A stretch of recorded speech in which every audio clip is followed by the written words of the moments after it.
Okay, when I read Chris Kenny's column in The Australian yesterday, and it was well written, but it actually made me talk out loud and say, get angry with you, Chris. Well, how can you be doing this?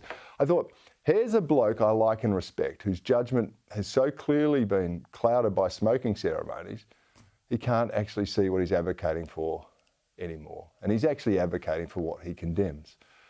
Well, I wasn't going to give him a touch-up on this show without giving him the right of reply. So I'm delighted to say Chris Kenny is joining me now. Chris, welcome to the show. I'm really pleased you accepted this invitation because you know we have diametrically opposed views here. I've just got to ask you though, how can you reach a conclusion that the voice is only divisive because some people are opposed to it? I mean, it's circular and tortured logic in my view.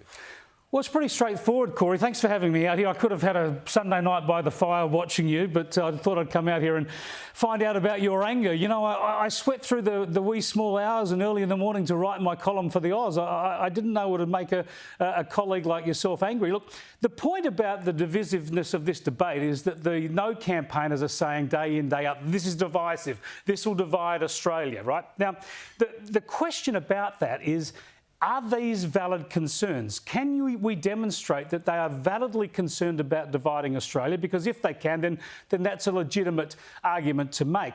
Otherwise, it's just a tactic. Otherwise, they are only screaming division in order to defeat the voice. And this is where the No campaigners are undone by their own position.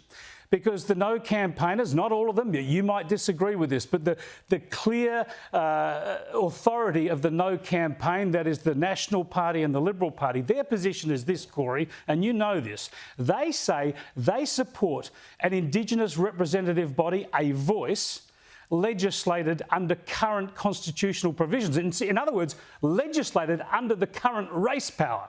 And they say that would be okay. Yeah, but they say an Indigenous representative body, a voice legislated under a new provision, would be divisive. Now, these two things can't be true. Either a representative body, a voice, Chris, is divisive, or it's not. Now, hang on a second. Let me finish, Cory. Just let me finish my point.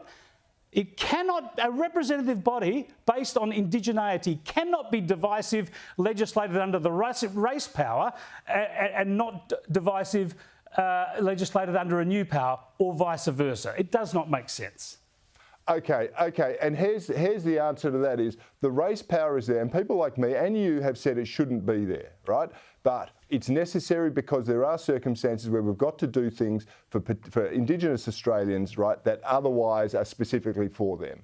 But what you're proposing is, and saying, hang on, it's not consistent to be able to legislate through the parliament, which we've been doing for others for a long time under the existing constitutional power. You're now prescribing within the Constitution a particular body which is only open to a certain select group of people based on race itself, right? Well, no one else can participate in it except this bunch of people, and they get to have a say over every piece of legislation that comes through the parliament before anyone else. See, this is all the furfies lined up here. Well, first, these people are not treated as a group based on race. They are Indigenous Australians based on their cultural connection and their ancestry to this country. It's not about race. As you say, race is an outdated concept. We are all part of the human race. What a nonsense. No, so anyone can identify. Anyone can identify as an Aboriginal and then be elected to this body. That's rubbish. The High Court has ruled already that people who have Aboriginal blood have certain rights already in this country. Well, if you let me finish, I'll get to that. If you let me finish, mate, we'll get to that. Now, you want to characterise it as race.